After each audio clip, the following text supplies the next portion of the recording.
Hi everyone, it's Monday again, and this time September 28th, almost October, and you can feel the fall temperature now in Santiago. This morning we were down to about 6 degrees. It was kind of chilly, and during the day we're up to about 20 something, so it's comfortable walking weather, at least today.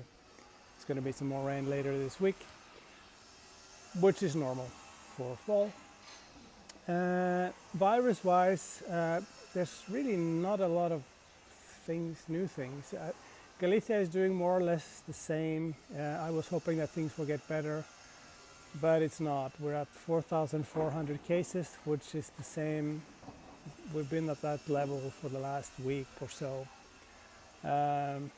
Madrid is pretty bad. There's some other areas in Spain that have some partial lockdowns in place. The national government is thinking about taking over in Madrid since it's not going so well, and they're thinking of doing a little bit more strict the lockdown. I see if I can find a map. I saw a map on the one of these newspapers website yesterday of Spain with the various regions where there were actually lockdowns in place. So I'll put that up here and see if you could have a look. Now there are some restrictions that are in place that are only just like limited to how many people can be in a bar and how many can people be outside. And then there are some restrictions that are stricter, that you cannot move outside an area. Of course, those are the most harder restrictions. But if you live there, you can go for work, and you can leave the area if you go for work, things like that. So it's kind of difficult to. There's not really one rule for the whole of Spain. That's why it makes it very difficult to explain to people what's going on in Spain now, because every region has their own little rules, and it's difficult to know. As for the Camino, I think it's possible to walk now. I wouldn't spend much time in Madrid. If I could avoid Madrid, I would avoid Madrid. Otherwise, I mean, people are coming in. There's not a lot of people in town. There's not a lot of pilgrims. I had one stopping by my office today, picked up the box that he shipped to me.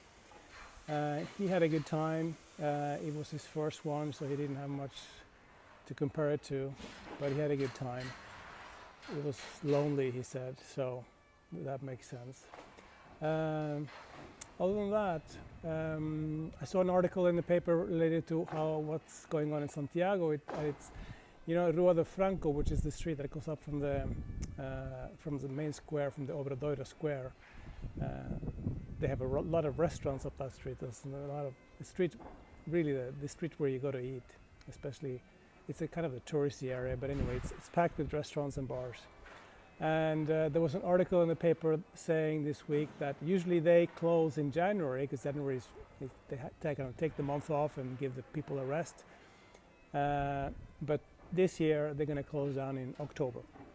I mean, probably not all of them, but many of the restaurants in Rua de Franco will close in October, and probably then stay closed until after New Year, I guess, to whenever spring starts again. So that's what it's like. It's quiet. We're just hanging in there and just trying to stay safe. Hope you do the same. Talk to you soon. Ciao.